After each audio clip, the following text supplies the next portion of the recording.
Hello students, welcome to অ্যামগণিত channel. আমি আবারও তোমাদের মাঝে চলে আসলাম একটি নতুন ভিডিও নিয়ে। আজকে আমরা অ্যানুয়াল এক্সাম 2023-24 সালে ম্যাথমেটিক্সের যে এক্সামটি হয়েছিল সেই এক্সামের কোশ্চেনটি নিয়ে তোমাদের সামনে হাজির হলাম।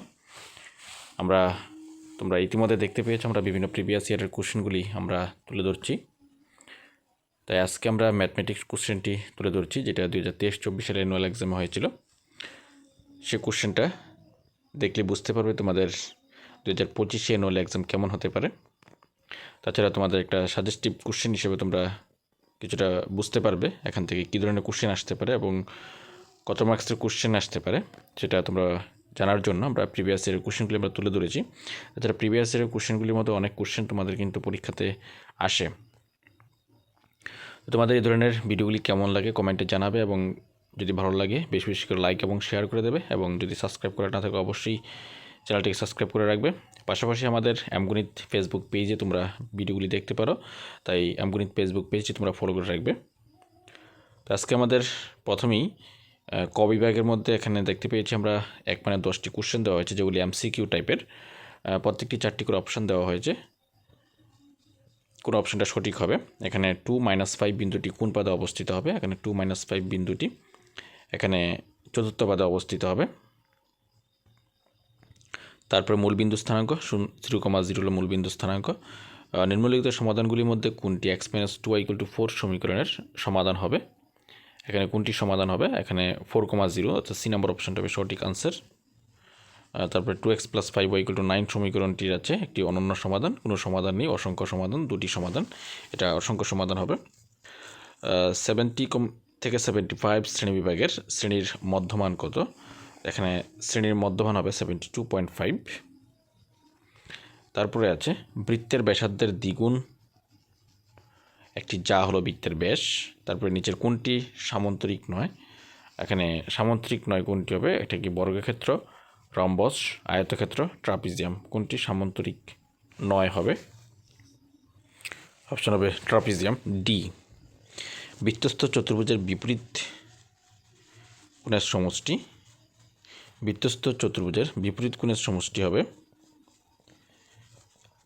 180 ডিগ্রি। কোনো চতুর্ভুজের কর্ণদ্বয় পরস্পরকে সমদ্বিখণ্ডিত করে না, কোন চতুর্ভুজের কর্ণদ্বয় পরস্পরকে সমদ্বিখণ্ডিত করে না, কর্ণ দুটি পরস্পর সমদ্বিখণ্ডিত করে না, আয়তক্ষেত্র, সরি এটা ট্রাপিজিয়াম হবে, ট্রাপিজিয়ামের কর্ণদ্বয় পরস্পরকে সমদ্বিখণ্ডিত করে না। গণকের পার্শ্বতলের ক্ষেত্রফল, গণকের পার্শ্বতলের ক্ষেত্রফল 4a²। তারপরে আছে 1 মার্কসের 10টি কোশ্চেন। স্থানাঙ্ক অক্ষদের ছেদবিন্দুকে কি বলে, মূল বিন্দু বলা হয়। তারপরে 2x + 5y = 25 সমীকরণে x = 0 হলে y এর মান কত হবে, এখানে x = 0 যদি হয় তাহলে y হবে 5। -2,5 বিন্দুটি ভুজ কত, -2 হবে। আর ব্যাসার্ধযুক্ত একটি নিরেট অর্ধগোলকের সমগ্রতলের ক্ষেত্রফল কত হবে, আর ব্যাসার্ধ বিশিষ্ট একটি নিরেট অর্ধগোলকের সমগ্রতলের ক্ষেত্রফল হবে 3πr²। একটি চোঙের উচ্চতা 14 সেমি, বক্রতলের ক্ষেত্রফল 88 সেমি² হলে চোঙটির ভূমিতলের ব্যাসার্ধ কত হবে। তারপরে আছে অর্ধবৃত্তস্থ কোণের মান কত, কোনো বৃত্তের কেন্দ্র থেকে সমান দূরত্বে যাগুলির দৈর্ঘ্য কত হবে। তারপরে আছে ত্রিভুজের যে কোনো দুটি বাহুর মধ্যবিন্দুর সংযোজক সরলরেখার সঙ্গে তৃতীয় বাহুর কী সম্পর্ক থাকে। তারপরে আছে চতুর্ভুজের কোণগুলির সমষ্টি কত। এবিসিডি আয়তক্ষেত্রের বাহুগুলির মধ্যবিন্দুগুলি যথাক্রমে PQRS হলে PQRS এর নাম কি হবে, এটা কী ধরনের ক্ষেত্র হবে, এটাকে আয়তক্ষেত্র, বর্গক্ষেত্র না ট্রাপিজিয়াম, রম্বস হবে, সেই নামটি বলতে হবে। তারপরে খ বিভাগের মধ্যে আছে 2 মার্কসের 6টি কোশ্চেন। এখানে 2 মার্কসের 6টি কোশ্চেন যেটা পরিসংখ্যান থেকে এসেছে, অর্থাৎ রাশিবিজ্ঞান। তারপরে আছে পরিমিতি থেকে 22 নম্বর কোশ্চেন। তারপরে জ্যামিতি থেকে আছে বৃত্ত, সার্কেল থেকে। তো এই ধরনের কোশ্চেনগুলি কিন্তু প্রায় সময় আসে তোমাদের অ্যানুয়াল এক্সামে, তাই তোমরা এই ধরনের কোশ্চেনগুলি কিন্তু বই থেকে করবে। তোমাদের ম্যাক্সিমাম কোশ্চেন এখানে টেক্সট বুক থেকেই, তোমাদের যে ম্যাথমেটিক্সের টেক্সট বুক আছে সেই টেক্সট বুক থেকে কিন্তু এসেছে, তাই টেক্সট বুকটা ভালো করে তোমরা রিভাইজ করবে, তাহলে তোমাদের অনেক কোশ্চেন আনসার করতে সহজ হয়ে যাবে। তারপরে আমাদের গ বিভাগের মধ্যে 3 মার্কসের 8টি কোশ্চেন আছে। এখানে 8টি কোশ্চেন তোমরা এগুলি প্রথমেই রৈখিক সমাধান, তারপরে আছে সম্ভাবনা থেকে আছে, তারপরে এখানে দেওয়া হয়েছে আয়তক্ষেত্রের প্রতিটি কোণ হলো সমকোণ প্রমাণ করতে হবে, যেটা জ্যামিতি থেকে চতুর্ভুজের ধারণা থেকে এসেছে। তারপরে বৃত্ত অর্থাৎ সার্কেল থেকে এসেছে 32 নম্বর কোশ্চেন। পরিমিতি থেকে এসেছে 32, 33। তোমাদের এই কোশ্চেনগুলি অবশ্যই করতে হবে। তারপর স্থানাঙ্ক জ্যামিতি, খুব ইম্পর্টেন্ট কোশ্চেন। 2023-24 সালে তোমাদের অ্যানুয়াল এক্সামে কোশ্চেনগুলি এসেছিল।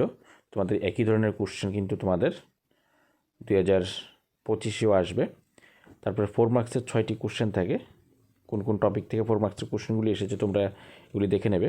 তোমাদের 2023-24 যে অ্যানুয়াল এক্সাম কোশ্চেনটি এসেছিলো সেটা ভালো করে লক্ষ্য করলে তোমাদের কোন চ্যাপ্টার থেকে কত মার্কসের কোশ্চেন আসতে পারে সেটা কিন্তু তোমরা বুঝতে পারবে। তাই তোমাদের সামনে এই কোশ্চেনটি তুলে ধরা। তাছাড়া কোশ্চেনগুলিও কিন্তু খুব ইম্পর্টেন্ট কোশ্চেন, তোমাদের এই ধরনের কোশ্চেন আসতে পারে পরীক্ষাতে। তাই তোমরা এই কোশ্চেনগুলি তোমরা সলভ করার চেষ্টা করবে এবং ভালো করে লক্ষ্য করবে যে কোন চ্যাপ্টার থেকে কত মার্কসের কোশ্চেন আসছে। তো তোমাদের পরবর্তী যে সাবজেক্টগুলি আছে সেই সাবজেক্টগুলির কোশ্চেনগুলি অ্যানুয়াল এক্সামের কোশ্চেনগুলি আমরা তুলে ধরবো তোমাদের সামনে। তার জন্য চ্যানেলটিকে অবশ্যই সাবস্ক্রাইব করে পাশে থাকবে, পাশে বেল আইকনটি অন করে রাখবে পরবর্তী ভিডিও পাওয়ার জন্য। যদি ভালো লাগে বেশি বেশি করে লাইক এবং শেয়ার করে দেবে। Thank you.